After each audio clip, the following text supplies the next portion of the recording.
a couple years, 2 or 3 years here in Minnesota, Watertown and Maple Plain area.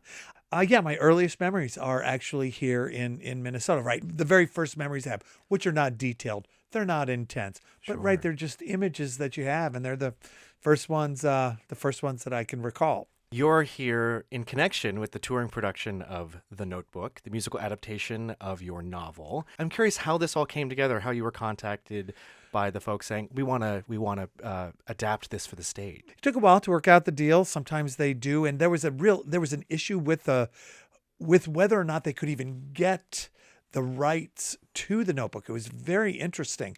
I signed a film contract when I sold the Notebook for film way Yeah. back in 1995, and it was just a boilerplate contract, and it was my first contract. So there later contracts they give me more stuff, but it was interesting in that initial contract, which was New Line Cinema, which eventually bought by Warner Brothers.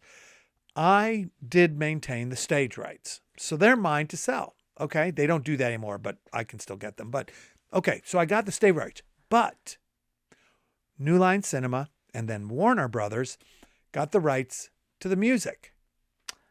So you're Mm, like, so our point was, well, we're not doing the music from the movie. We're writing our own music for the musical. And New Line Cinema and Warner Brothers saying, no, it says very plainly, we have rights to the music. And then we say, well, we can't make a musical because we got to sell albums to get some of the money. This is part of how we make money. yeah. Well, we own the music. At the time, I was doing a lot of films with Warner Brothers.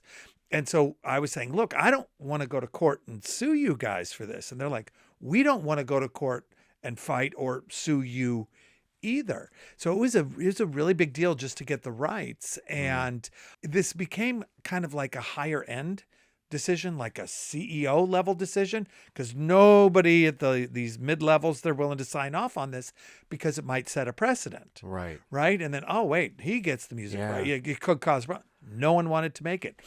At the same time, Warner Brothers is going through one CEO to the next CEO to the Yes. next one.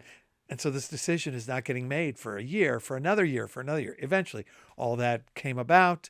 And then Kevin and Kurt began working on the project. And Ingrid came on board and Becca came on board and really put together just a spectacular musical, really special for people to watch. I think everyone here in the Twin Cities area, will love the show. It's everything good in a musical. It's got unbelievable music, unbelievable performances, and the kind of things that make you feel good about life.